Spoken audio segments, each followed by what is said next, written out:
Bonjour, donc nous sommes en pleine épidémie de coronavirus. Par conséquent, il nous faut télétravailler et je vous propose ce petit cours de philosophie des sciences depuis chez moi, puisque nous n'avons pas le choix. Euh, Peut-être avant d'entrer dans le vif du sujet, je vais sans doute faire des vidéos relativement courtes, ça sera plus digeste.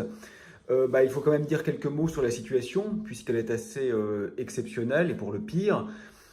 Je dois préciser que nous sommes aujourd'hui le 17 mars, au lendemain du second discours du président de la République, puisque ce que je vais vous dire maintenant a vraisemblablement une durée de vie d'intérêt extraordinairement limitée, étant donné que la situation évolue incroyablement vite. C'est même ce qui caractérise cette crise que de nous placer dans un système extraordinairement instable.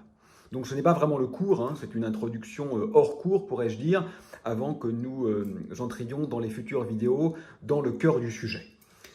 Alors, il y a quand même beaucoup à dire sur ce qui se passe en ce moment, même s'il serait bien sûr beaucoup trop aisé et même un peu indécent de venir jouer les donneurs de leçons en assénant « nous vous l'avons bien dit ». Bon, ce n'est pas vrai, tout le monde est surpris, il y a quelque chose d'exceptionnel dans la situation actuelle.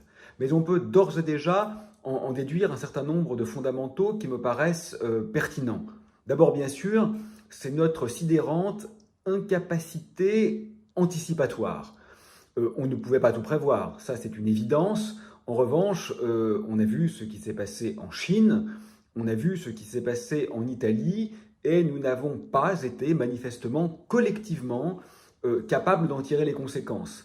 C'est assez sidérant parce que grâce aux connexions dont nous disposons aujourd'hui, en particulier bien sûr le réseau Internet, les réseaux sociaux, qui sont d'ailleurs généralement très asociaux, mais peu importe en l'occurrence, nous savions ce que nos voisins italiens vivaient, et de façon un peu moins simple, mais également assez facile, nous savions ce que nos amis chinois vivaient. Or, nous n'avons pas pris les devants. Voilà, ça ne veut pas rien dire, ça ne signifie pas rien. Je pense d'ailleurs que si le chef de l'État avait décrété les mêmes mesures 10 jours plus tôt, elles auraient été totalement incomprises par la population. Je ne sais même pas s'il aurait pu le faire, au-delà d'un acte d'autoritarisme forcené. Ce qui montre, et je crois qu'il faut garder ça en tête pour l'immense crise écologique sur laquelle je reviendrai, que notre capacité à intégrer ce qui est pratiquement inévitable, mais qui n'a pas encore lieu au pied de chez nous, est essentiellement nulle. J'espère que nous pourrons tirer les leçons du désastre actuel pour essayer d'endiguer un autre désastre qui sera vraisemblablement bien pire encore. D'ailleurs, pour ce qui est de ces mesures actuellement prises de restriction de liberté, je crois qu'il y a quelques leçons à tirer. Vous avez bien vu qu'avec l'anticipation de la catastrophe écologique, l'idée même que nos libertés puissent être restreintes pour le bien commun, pour l'avenir commun, pour la possibilité de continuer à exister, pose problème à beaucoup de gens. Ça leur paraît inaudible. La liberté, nous disent-ils, leur apparaît comme sacrée. Pourtant, aujourd'hui, à ma connaissance, personne ne se plaint que nous soyons confinés. Il y a un problème de santé publique majeur pour nous protéger et protéger nos proches, pour éviter que nos parents ne finissent à l'hôpital dans des circonstances abominables. Nous sommes collectivement tous d'accord que cette privation assez radicale de liberté qui consiste à devoir rester chez nous est une bonne chose. Pourquoi donc acceptons-nous, pour un problème de santé publique, des restrictions drastiques de liberté, alors même que pour un autre problème de santé publique qui est vraisemblablement bien pire encore dans le long terme, je dirais même sur le moindre doute, sachant que long terme, c'est quelques décennies, hein, c'est pas le très long terme, beaucoup, en particulier dans les milieux intellectuels, disons réactionnaires, semblent qu'il est inenvisageable, semblent croire qu'il est impossible, qu'il est scandaleux, qu'il est indécent, qu'il est obscène d'oser envisager une restriction de liberté.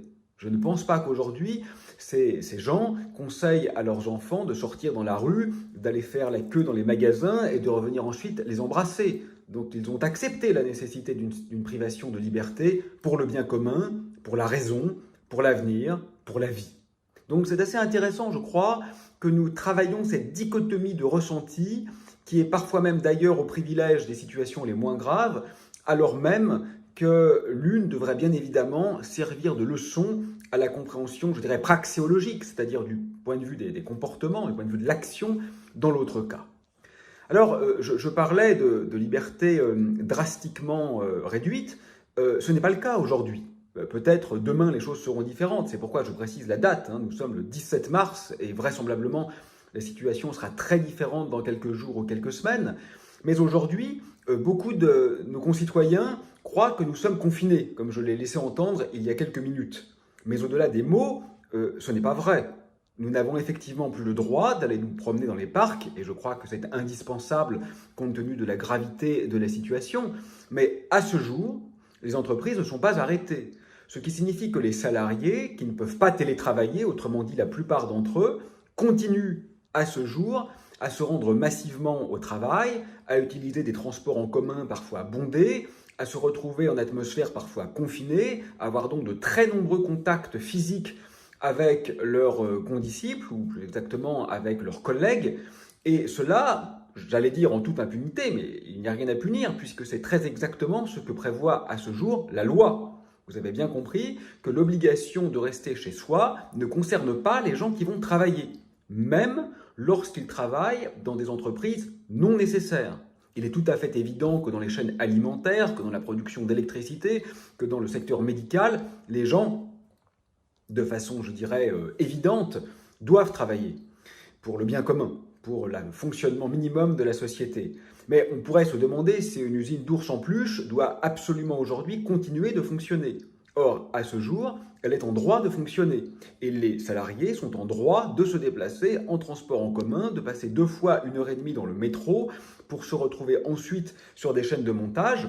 Et ça, je trouve que c'est un peu problématique quand même. Je crois que nous n'avons pas bien compris qu'en fait, nous ne sommes pas dans une situation de confinement, puisque notre activité professionnelle, qui constitue l'essentiel de notre activité diurne, n'est pas à ce jour interdite. Voilà. Je trouve que ça pose 2 questions sous-jacentes d'ailleurs. La première, c'est l'extraordinaire injustice sociale de cette situation. Parce que les cadres peuvent télétravailler. Les enseignants-chercheurs, comme moi, peuvent télétravailler. Nous avons cette chance. Mais les ouvriers ne peuvent pas télétravailler. Autrement dit, là encore, il y a une ségrégation assez drastique au niveau socio-professionnel entre ceux qui vont pouvoir bénéficier du confinement, qui est une chance naturellement, et ceux qui se trouvent obligés, lorsque leur chef d'entreprise le leur impose, de se retrouver au travail, quand bien même, j'insiste, ils participeraient à une activité professionnelle qui n'est absolument pas nécessaire à court terme. Et Dieu sait qu'il y en a beaucoup, ça serait d'ailleurs certainement le moment de nous interroger sur le bien fondé d'un certain nombre de nos productions. Donc ça, c'est quelque chose, me semble-t-il, qu'il faut garder à l'esprit et qui n'est pas tout à fait neutre du point de vue de ce que signifie notre appréhension de la crise qui est actuellement traversée. Voilà. Et l'autre point que cela soulève, disais-je, c'est que le choix est dans un grand nombre de cas laissé au chef d'entreprise, qui finalement va décider s'il ferme ou non son entreprise, la plupart du temps, hélas, non pas sur des critères de santé publique, évidemment, mais sur des critères de rentabilité. Quand il n'arrive plus à vendre parce que les magasins sont fermés, il ferme, mais quand il approvisionne d'autres entreprises qui elles-mêmes tournent encore, il peut être amené, bien sûr, à continuer l'activité, ce qui est quand même assez curieux dans une situation où la vie de nos concitoyens est de façon directe en jeu, et d'autres entreprises, je l'ai vu là récemment par mes amis, laissent le choix aux salariés de venir ou non. C'est déjà mieux, parce que certaines mettent une pression considérable sur les employés pour qu'ils viennent, ce qui est quand même gravissime quand il s'agit d'un secteur non essentiel de notre économie. D'autres laissent le choix, mais enfin, c'est un peu curieux de laisser le choix dans une période de pandémie mondiale sans précédent depuis un certain temps. Donc voilà, il y a là aussi matière à réfléchir. Contrairement aux apparences, nous ne sommes pas en confinement.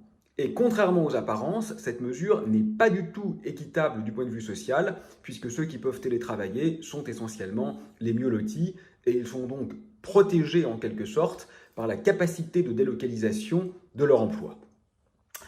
Alors, ça dit quelque chose finalement cette stratégie, c'est que vraisemblablement nous avons choisi d'aborder la crise via l'immunité grégaire, c'est-à-dire l'immunité de groupe, ce qui n'est pas forcément une mauvaise chose, mais ce qui est une décision assez lourde quand même, assez grave. Donc vous savez, l'immunité de groupe, c'est le fait qu'au-delà d'un certain seuil, qui est de l'ordre de 1 moins 1 sur R0, où R0 est le nombre moyen de contaminés par l'agent pathogène. Au-delà donc, disais-je, de ce seuil, la population, y compris non contaminée, se retrouve protégée. Donc vraisemblablement, pour le cas du Covid-19, on peut estimer qu'il faut contaminer 60 à 70% de la population pour que les 30 ou 40% restants ne soient pas contaminés, bien que n'ayant pas contracté le virus. Donc c'est quand même un taux de contamination très élevé, moins élevé que pour d'autres pathologies, mais très élevé, qui rend le pari risqué. Donc je crois, il me semble, que les autorités publiques essayent aujourd'hui non pas de cesser la contamination, quel cas il faudra arrêter de travailler, parce que c'est quand même là que se font l'essentiel des contacts diurnes, donc nous n'avons pas pris de mesures radicales à ce stade, mais j'ai l'impression que le but c'est plutôt d'étaler la courbe, c'est-à-dire de désengorger les systèmes d'urgence en s'assurant à ce que les malades soient mieux répartis dans le temps. Ce qui, je le répète, est raisonnable. Si on ne peut pas faire autrement, c'est ce qu'il faut faire, répartir dans le temps. Mais est-on absolument certain qu'on ne pouvait pas faire autrement ? Je ne sais pas. Je ne suis pas expert en santé publique, mais je trouve qu'il y a évidemment matière ici à débat et matière à réfléchir à des stratégies qui nous engagent de façon globale et qui sont un peu risquées, parce que si le virus mute, par exemple, cette stratégie d'immunité va fonctionner beaucoup moins bien. Elle fonctionne très bien pour les vaccins, par exemple. Dans ce cas particulier, on ne sait pas très bien comment les gens contaminés seront ou non susceptibles d'être à nouveau contaminés. Alors d'ailleurs, puisque je parle de vaccination, ça serait une très bonne occasion pour ceux qui sont contre les vaccins de comprendre un peu comment ça marche et de comprendre une fois pour toutes que la vaccination n'est pas une décision individuelle, que c'est parce qu'on dépasse le seuil que j'évoquais tout à l'heure de vaccination d'une population que la maladie est éradiquée et que par conséquent, la vaccination protège également les autres, y compris ceux qui ne peuvent pas se vacciner parce qu'ils ont par exemple des allergies. Donc ne pas se vacciner est une action criminelle, pas seulement pour soi, mais également pour les autres. Quand le vaccin marche, évidemment, mais c'est ce dont il est question. Et d'ailleurs, c'est intéressant aussi ce cas de vaccination. Vous voyez qu'aujourd'hui, un certain nombre d'antivax, de personnes critiquant la vaccination, se focalisent sur les effets secondaires des vaccins, qui existent, hein. C'est normal, n'importe quelle inoculation de médicaments peut avoir un effet secondaire sur l'organisme. Donc de temps en temps, il y a des effets maléfiques, des effets délétères des vaccins. Soit. Et il se trouve que comme aujourd'hui, il y a des maladies qu'on a éradiquées grâce à la vaccination, on ne voit plus que les effets secondaires des vaccins. Et on a l'impression que les vaccins sont dangereux parce qu'effectivement, ils vont induire des pathologies chez un petit nombre de patients. Mais ça nous paraît grave uniquement parce qu'on ne voit plus la mortalité induite par la maladie qui est guérie par le vaccin. Et donc on ne voit que les problèmes du vaccin. Mais là, vous voyez bien que dans le cas du Covid-19, où hélas, on va bientôt commencer à enterrer nos morts, même si on ne sera pas présent aux enterrements, parce que ça serait trop dangereux de faire venir les foules, donc ça va être un peu triste, eh bien, on va voir très distinctement les effets de la maladie, et donc on serait tous d'accord pour supporter les quelques fractions d'effets secondaires indésirables des vaccins. Vous voyez, on est tellement inconséquents collectivement qu'on a besoin de voir le mal pour accepter le moindre mal de ce qui permet de le combattre. Donc tout ça exige un peu de rationalité, et c'est un peu triste finalement de se rendre compte qu'elle est très inégalement partagée. Je me réjouis par exemple de voir aujourd'hui que le gouvernement semble être entouré d'une équipe médicale qui, si ce n'est prend les décisions, au moins le conseille de façon très claire et très écoutée. Pourquoi les scientifiques sont-ils écoutés face à la crise du Covid-19, et je m'en réjouis, et sont-ils méprisés face à la crise climatique ? Pourquoi, face au désastre écologique, n'écoute-t-on pas les scientifiques qui ont un avis parfaitement clair sur les mesures drastiques, radicales et vitales qu'il faudra mettre en cause ? C'est étonnant, non ? Moi, j'espère qu'après cette crise, nous allons comprendre que les scientifiques doivent être écoutés, pas dans les choix éthiques, pas dans les choix sociétaux. Ça, c'est une question qui est hautement politique et qui doit être débattue par la population. Ce n'est pas aux scientifiques de prendre le pouvoir, hein, comprenez-moi bien, mais c'est aux scientifiques de proposer des analyses très claires de ce vers quoi nos actions vont mécaniquement mener. Or, pour ce qui est de l'extinction massive de la vie sur Terre qui est actuellement en cours, nous n'écoutons pas les scientifiques. J'espère que là encore, il y aura quelques leçons à tirer.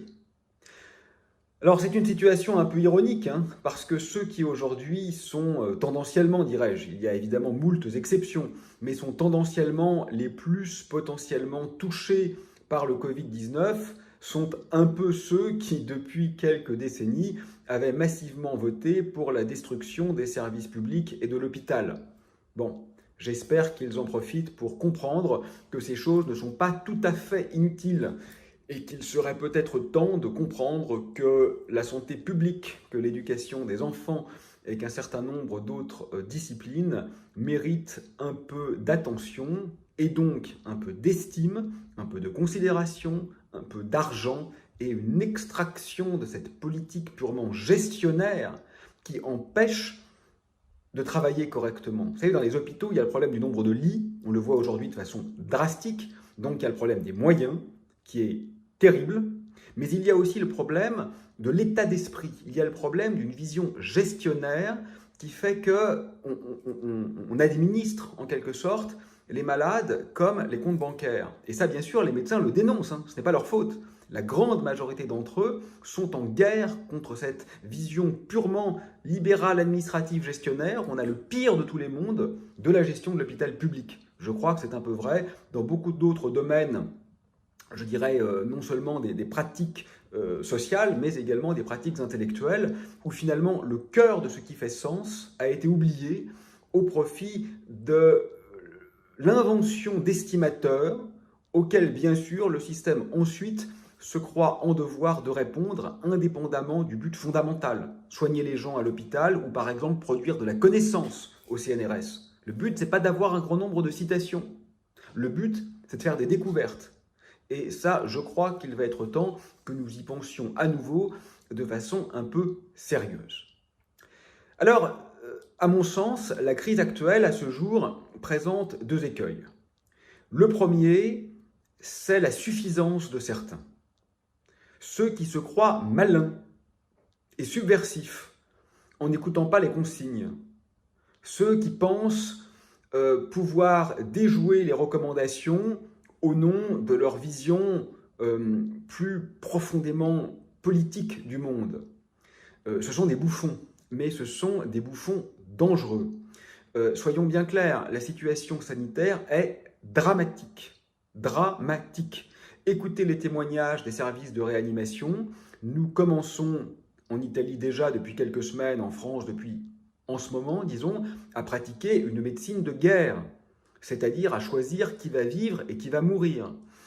C'est une situation sanitaire qui est absolument monstrueuse et qui exige, je dirais, un peu de décence. Donc les faux philosophes qui tentent aujourd'hui de relativiser avec une sorte de flegme, vous voyez, un peu nietzschéen, faussement nietzschéen bien sûr, parce qu'eux ont compris quel est le vrai problème, sont à mon sens des gens qui sont éthiquement et humainement criminels, mais qui sont aussi intellectuellement faibles, parce qu'ils n'ont pas du tout senti l'exceptionnalité de la situation et l'humilité qu'elle exigeait. Ça, c'est le premier écueil. Pour le dire simplement, la situation est grave et ne pas le voir relève aujourd'hui, me semble-t-il, de l'erreur, d'interprétation et d'anticipation.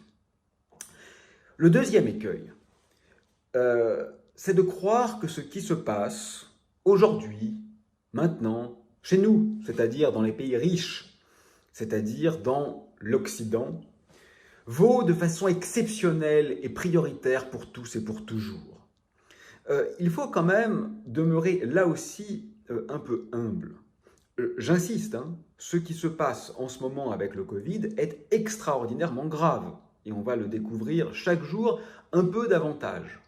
Il n'en demeure pas moins que les chiffres médicaux publiés nous rappellent que 800 000 personnes meurent de la pollution chaque année en Europe, que 25 000 personnes meurent chaque jour de faim dans le monde. Je crois qu'avant que les effets du Covid atteignent ceux du VIH ou du paludisme, intégrés bien sûr sur quelques années, beaucoup de temps va s'écouler. Ça ne signifie pas qu'il faut rester mesuré face à la crise actuelle. Ce ne sont pas les mêmes échelles de temps, ce ne sont pas les mêmes problèmes.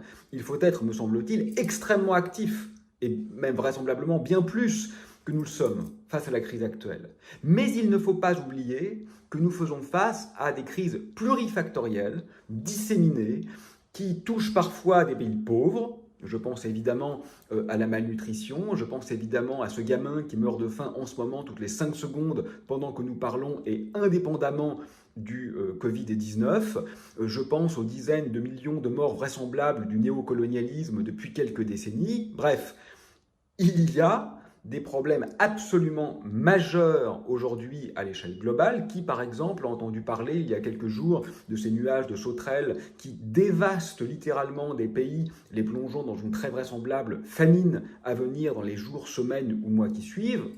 Pas la plupart d'entre nous.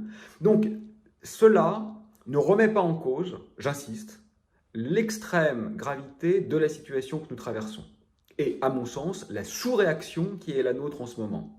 Mais cela devrait peut-être nous inviter à comprendre que ce qui se passe ici se passe aussi ailleurs, sous d'autres formes et depuis extrêmement longtemps. Ce qui se passe ici est dramatique, nous sommes concernés, mais ce qui se passe ici n'est pas dramatique pour tous et pour toujours. Il y a d'autres drames qui sont tout à fait réels et qui sont parfois contemporains, parfois à venir, parfois anciens, et que nous avons quand même décidé avec une sorte de hargne froide d'ignorer bien au-delà de l'acceptable. Le mot, par exemple, nous sommes en guerre, réutilisé à de multiples reprises par le chef de l'État, eh bien, mon ami Vincent Message, l'écrivain et universitaire, rappelle que ce n'est pas tout à fait exact. C'est bien pour l'aspect solennel, mais nous ne sommes pas en guerre.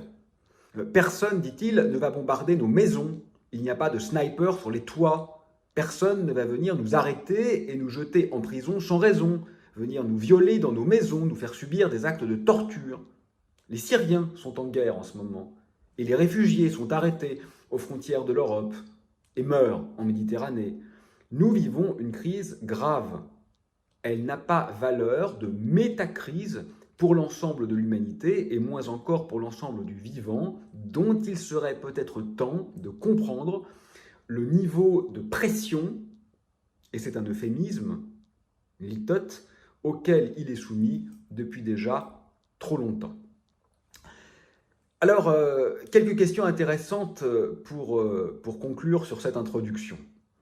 Je le disais tout à l'heure, la question de l'acceptation des privations de liberté ou la question de l'acceptation du recours à une certaine forme de violence est une question qui est très intéressante, qui est très sérieuse, qui est très grave et qui nous engage. Il est absolument fondamental que nous y réfléchissions à cette occasion. Voilà. La liberté de continuer à vivre me semble être une liberté absolument transcendantale en quelque sorte. Et pourtant, nous ne sommes généralement pas prêts à accepter des privations très mineures de liberté face au désastre écologique. Que le problème que nous traversons aujourd'hui avec le Covid-19, qui va vraisemblablement devenir un désastre d'ailleurs, nous serve de leçon à très court terme. Je crois que ce qui se dessine ici, c'est l'extraordinaire fragilité de notre monde que l'arrogance occidentale avait peut-être eu tendance à oublier un peu vite. Je suis triste, comme nous tous, qu'elle se rappelle dans des circonstances tragiques. Essayons de faire contre mauvaise fortune bon cœur, c'est-à-dire de tirer les leçons et de voir toutes les fragilités de ces interconnexions, mais surtout de ces relations de dépendance et d'injustice qui nervurent notre système.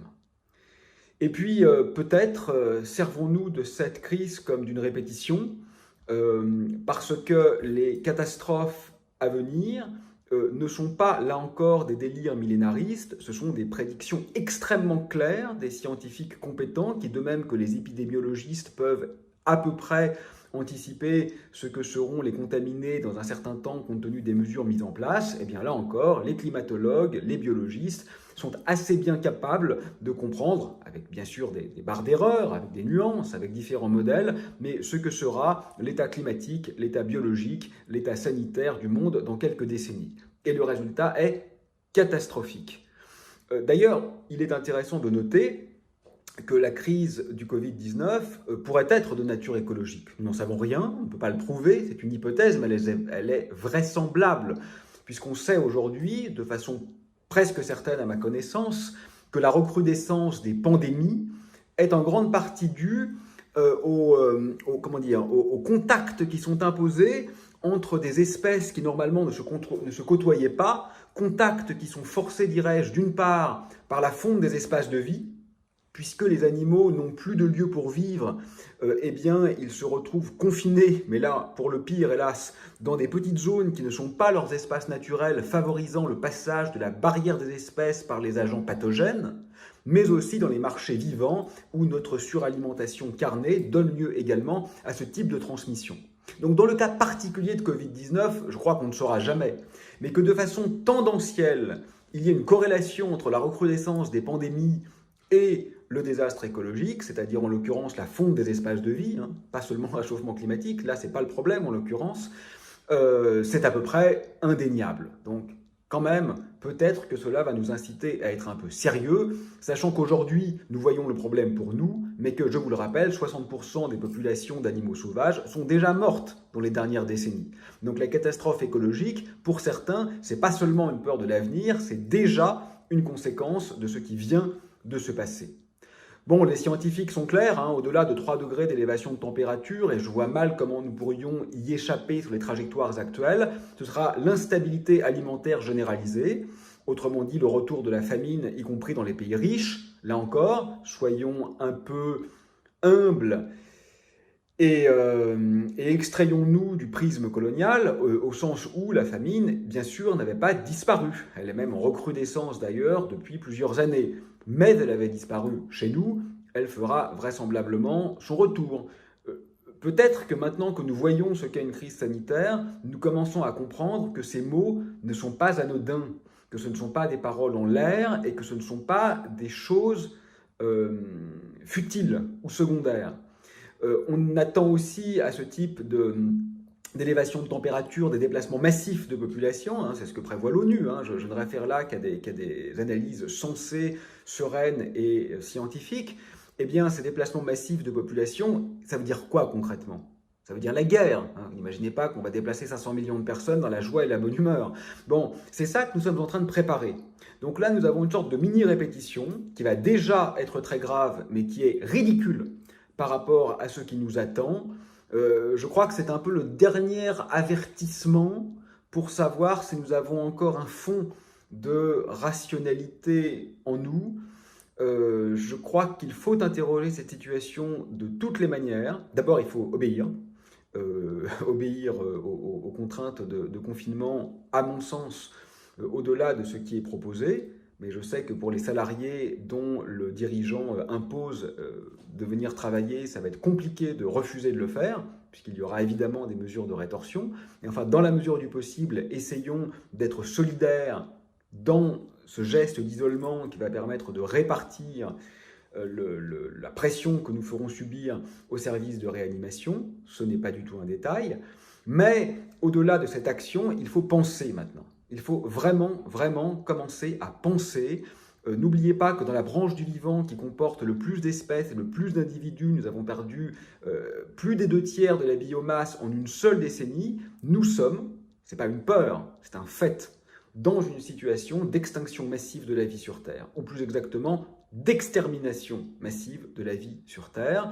C'est dramatique pour les animaux, c'est déjà dramatique pour un grand nombre d'humains loin de nos yeux dans les pays riches, ça va devenir dramatique pour nous aussi dans quelques décennies. Il est un peu dommage que nous ayons besoin de subir les choses pour les comprendre, mais enfin, il semble que c'est ainsi que nous fonctionnons.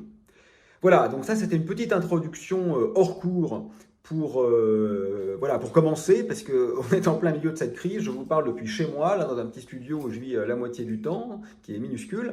Et donc, je ne me voyais pas comme ça de commencer en vous parlant de Descartes. Bon, donc on est obligé quand même de référer un peu aux circonstances. On ne parle pas ex nihilo. Donc cette petite introduction enfin, très contextualisée du point de vue de ce qui se passe, mais très décontextualisée du point de vue du cours étant achevée, je reviens vers vous très vite avec un peu de philosophie des sciences.